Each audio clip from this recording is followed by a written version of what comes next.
Hello అండి, నేను Chandrasekhar sir building దగ్గర ఉన్నాను. ఇక్కడ పూజ రూమ్ది డోర్ ఫిట్టింగ్ అయిపోయింది. ఇది డిజైన్ చూపిస్తారండి ఈరోజు మీకు. ఇది చంద్రశేఖర్ సార్ హౌస్ అని ఎందుకు చెప్తున్నాను అంటే, నేను చాలా వీడియోస్ షేర్ చేశాను కదా. సో వీళ్ళ బిల్డింగ్ హౌస్ వీడియోస్ మీకు గుర్తుండాలి ఒక ఐడియా కోసం అని చెప్పేసి నేను సార్ హౌస్ అని చెప్తున్నాను. అలా చెప్పడం వల్ల మీకు ఈ సార్ బిల్డింగ్ది ఎంతవరకు ఫినిష్ అయింది, వర్క్ ఇంకెంత నడుస్తుంది అని చెప్పేది మీకు అర్థమవుతుంది. అలా అర్థం అవ్వడం కోసం నేను చెప్తున్నానండి. ఇదిగో చూడండి, ఇక్కడ మీకు కనిపిస్తుంది కదా, ఇది పూజా రూమ్ డోరు. ఈ పూజా రూమ్ డోర్ కూడా వీళ్ళు హున్సూ టీక్ డోరే ప్లాన్ చేసుకున్నారు.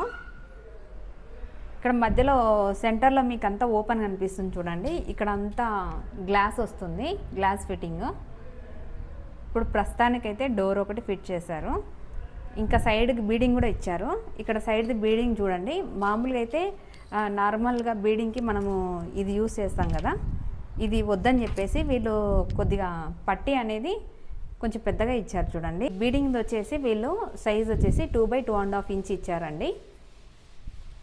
దాన్ని కొంచెం హైలైట్ చేయడం కోసము ఆ డోర్ని బాగా కనిపిస్తుంది కదండి. మీరు కూడా ఇట్లా ప్లాన్ చేసుకొని బాగుంటుంది. బీడింగ్ అయితే చాలా బాగా నచ్చిందండి నాకు. ఇది ఇంత పెద్ద బీడింగ్ ఎవరు ప్లాన్ చేసుకోరు, ఈ సార్ అయితే చాలా బాగా ప్లాన్ చేసుకున్నారు. ఇంజనీరింగ్ కాబట్టి బాగా నీట్గా డిజైన్ చేసుకున్నారు. అండ్ ఇక్కడ లోపల వచ్చేసి నార్మల్గా టైల్స్ వేసుకున్నారు. మిడిల్లో సెంటర్లో మనం ఇంతకుముందు చూసాం కదా బ్రాస్ బీడింగ్ది, అట్లా ఏం లేదండి. ఇక్కడ ప్లెయిన్గా పెట్టుకున్నారు. ఓకే అండి, వీడియో నచ్చితే ఇంకా లైక్ చేసి షేర్ చేయండి.